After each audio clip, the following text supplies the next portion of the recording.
Hello, everyone, and welcome back to Unfiltered Vet Discussions. My name is Kelly, and I'm being joined by David, Jenny, Beth, and Peter. You can see all our profiles at unfilteredvetdiscussions.com. And of course, please like, share, follow, comment on all our social media platforms as well as our podcast platforms. So today's topic is gratitude. Um, and we're going to start off by saying thank you to all of you who are listening and following us. We really appreciate you taking the time to join us on a weekly basis. So I'm going to throw it out to the crew from there. And there's dead silence. Oh my gosh. It was Peter's idea. Like I'm Yeah, waiting for him to go. I assumed Peter was going to take lead on this. I'm thinking, okay, nobody's grateful here, This is We always typical do us, podcasts though. which I about know that to gratitude. be All not right. true. Here's what I'm grateful for. Ah, Brucey. Yeah, Oh, that's Brucey, great. who has his own Instagram account. No, I've been in this field for a while, and since I represent the old guard in the room, you start to get older and become more appreciative of the people that you surround yourself with. Mhm. And this is a people profession. Yeah. Yes, we take care of animals, but we are a people profession. And so, as a veterinarian, I was grateful for my clients and even more grateful for my team. In the variety of roles that I have had since then, I'm grateful to know that we have such a wonderful, passionate, heartfelt group of people, whether you are a veterinarian, a manager, a spouse, an industry representative, a supporter from a marketing or transaction standpoint. I just got off the phone with somebody who said, God, the dental industry is such a pain in the ass, but veterinarians are just so freaking wonderful. And I said, I can't argue with that. So, No. to all of you out there, you are also freaking wonderful. Thank you so much for all the support you give to each other, to the profession, and let's just keep on keeping on. Yeah, I concur. I think it's one of the neat things. I'm not a veterinarian. I grew up in that, been doing this for 25 years, but it's the passion, the people that we run into, like our 18 listeners, but who, yes, it is the animals, and that's the underlying or the overarching passion, if you will. But all the people, like the folks in this group and the people we meet at the conferences who want the profession to get better, to stand up, to be able to do more, to reach out in the community. And I see that in my clients as well, the ones that are paying attention, that want to take care of the team and provide living wages and build culture, build something that's sustainable and replicable actively in their teams and in their communities. And that's the passion that I'm grateful for because it is a profession that wants to improve. Yes, there are folks head in the sand, lead a horse to water. They're not going to be drinking, going to do it my way, same way, never change. It worked 3 decades ago. It still works now. La, la, la, la. But those aren't the people that we encounter. And that's the joy I'm just thankful for because it's not a stagnant profession and it's constantly changing, even if in minutia, but the minutia adds up and becomes an unbearable lightness that we keep pushing forward. I'm thankful it's there and that we get to talk and have this and Kelly coordinating so that we can have the discussions we do and our other colleagues that have them as well. The cone of shame and Nichols and so many, the ones you do, Peter, as well. All these different avenues. I'm just very thankful that that's there in this profession. I recently had the opportunity to speak to a technician, either vet tech, high school kids who want to go into vet tech or be veterinarians. And one of them did bring up the mental health concerns because his aunt is a vet and has said, don't be a vet.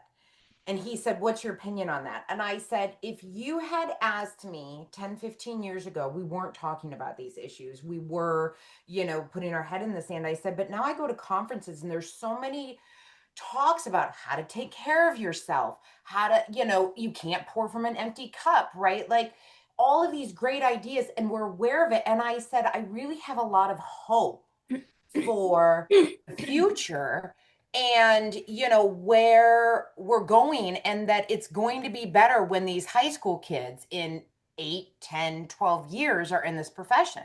Like it is so different. When I started, and instruments were thrown across the room, and it these real toxic places. And now it's like, look, if you're working in a toxic place, leave, because there's something better.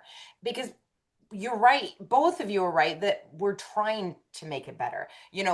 Beth and I and Phil, we all work in the field, and we're doing it every day. And so it just gives me so much hope for the next generation of technicians, of vets, of all of that. And it's because we're not stagnant and we want to be better. And we're finally saying there's information out there, like you were talking, the podcast, the articles, the books, there's information out there. There's Facebook groups that you can be like, hey, what's everybody doing about this? Have you run into this before?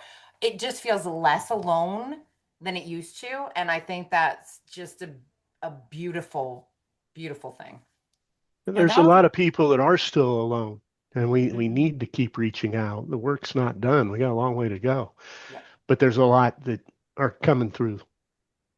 yeah, that was one of the things I was going to speak to is the community of veterinary medicine. And like, I know for myself, when I started my practice, and I'm one of those people that I've been grateful to be a vet from the moment I got, admitted to vet school. I've wanted to be a veterinarian since I was a little girl. So like, this has always been my dream. And I'm so grateful and excited that I still get to do the thing I love every day and spend my time with animals. So like that in and of itself, I'm very grateful for.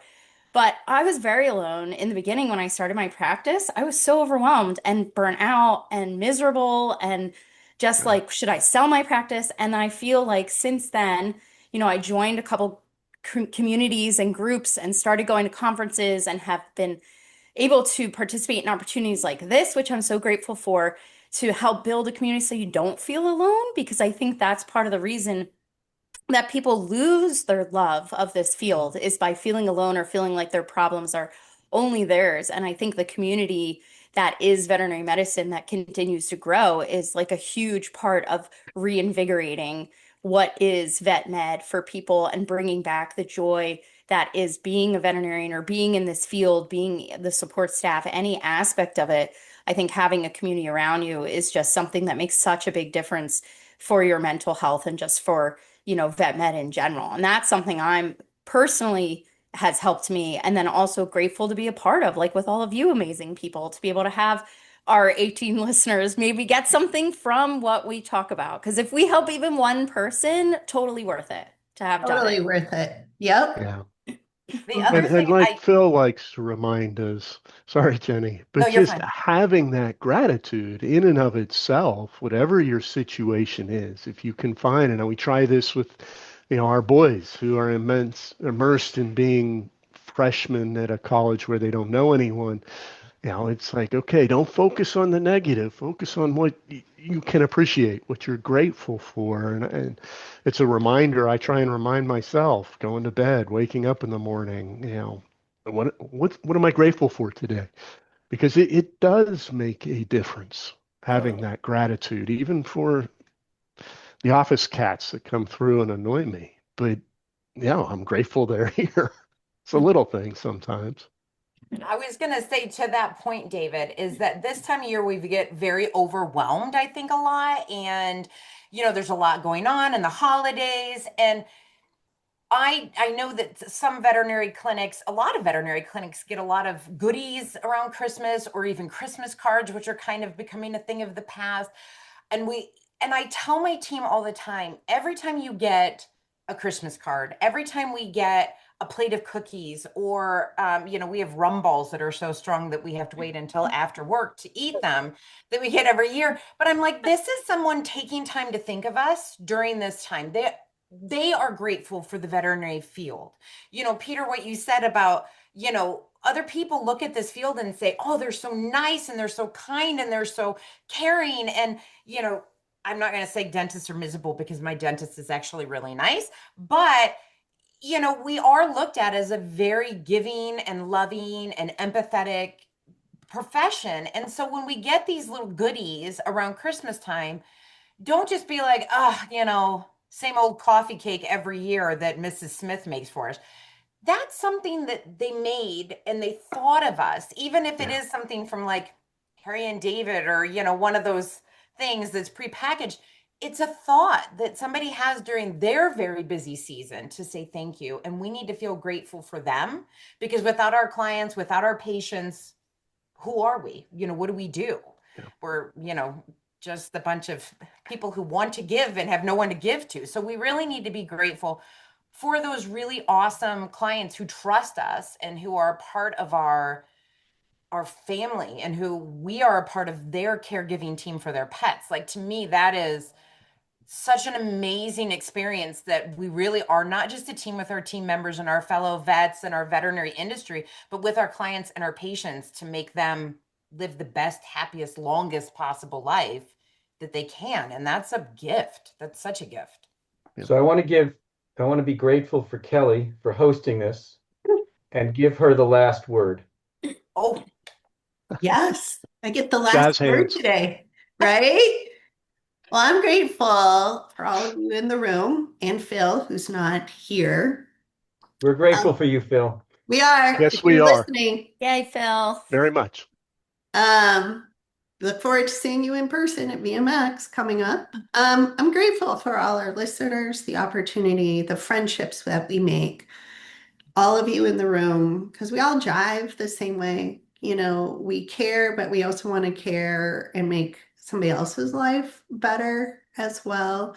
I'm grateful for all our listeners, and I'm actually grateful for the technology that allows us to do this. When I started in marketing back in 1997, we had American Instant Messenger or Buddy List, and we thought that was amazing, right? Woo! We can instant message somebody around the world in real time. Video was a pipe dream. Like, there was just no bandwidth for that. So I'm really grateful too for the advances in technology that allows us, and that we actually take for granted these days. The younger generation, Jenny, like you were saying, my daughter is just like, let me FaceTime you for a second from college. And I'm like, oh my God, I would have cried for that when I was going to school. Literally fell on my knees and cried.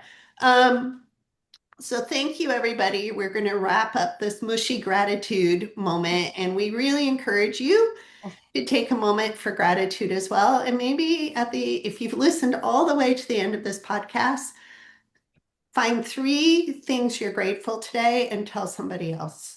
That's all it takes is 3. And find 3 people to send it to so we can get past 18. Yes, exactly.